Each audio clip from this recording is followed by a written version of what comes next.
Hey everybody, this is Dave Lee from HCS Creates, and on this vlog we're going to take you for a little behind the scenes update of the MonoBomber. Now you're probably wondering what the heck a MonoBomber is. Well, and that's good because here I'm going to tell you. So the MonoBomber is a project between Mike Parodi, his son-in-law Preston Gibson, and myself, where we thought, how can we steampunk a mono wheel, which is what you're looking at right now.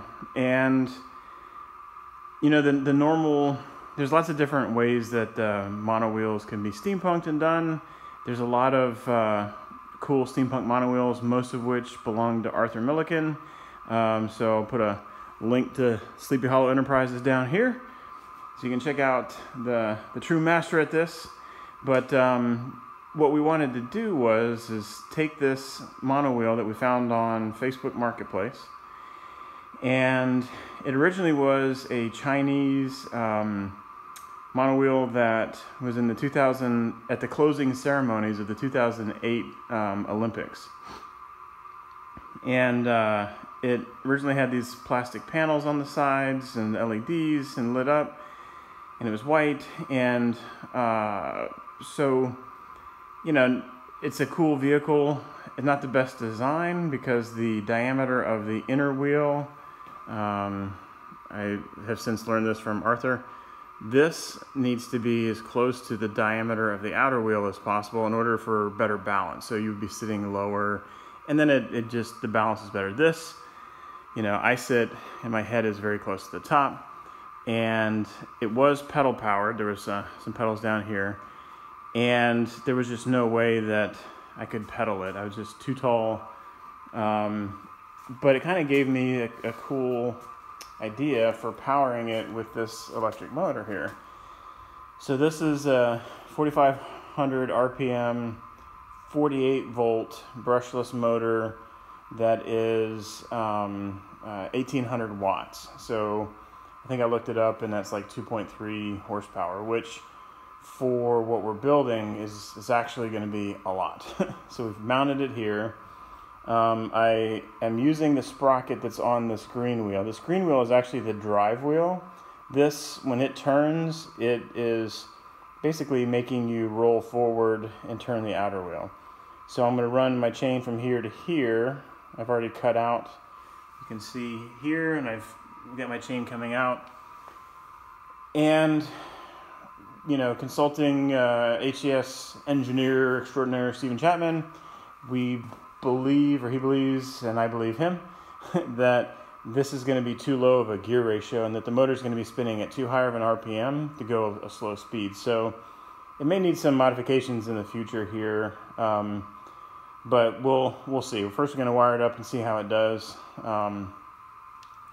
Because it is 48 volt, and I don't have the money for lithium-ion battery packs and stuff like that, what we're doing is sealed lead acid deep cycle batteries that normally go for like electric wheelchairs.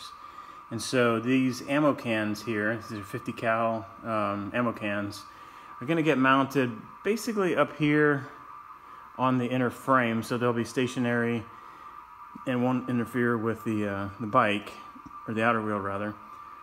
One on each side. And so two batteries will go in here. Having, and I did get this from Thomas Williford, having the weight here and low will help with the balance as well. But you're probably saying, but Dave, you said bomber. What is a MonoBomber? Well, in the fury of ideas of how to steampunk this, one of the things that we came up with was, I think it originally started out as we wanted to do kind of like a giant penny farthing, where you would sit here and you'd have like a bracket that came down and wheels. Well, that posed interesting, you know, physics challenges. May still be something we do someday, but instead it evolved to something like this. And looking at pictures of P-38 bombers, Mike Parodi had the cool idea to this tail section here to be like a P-38 tail section, which had two pieces and then two cool tail fins. And so basically that's what we're building. This weekend, Preston and Mike will be welding up and making a piece that attaches about here and arches back to two wheels and on a frame with a seat right here. And we're gonna have a big Nerf machine gun on the back, so that the person who sits back here is the tail gunner, and then by their feet we'll have these two bomber fins. And Preston has made the design so it fits with this kind of beam design that we've got on the outer wheel. So I'm really excited to see how that comes out. You know, and then once we get all of that, then becomes a lot of the fun embellishing parts. So I'm mounting the controller here, and then I'm gonna have, or we're not really sure yet, but probably gonna have something along the lines that comes out and curves along with the curve of the wheel a little bit farther out.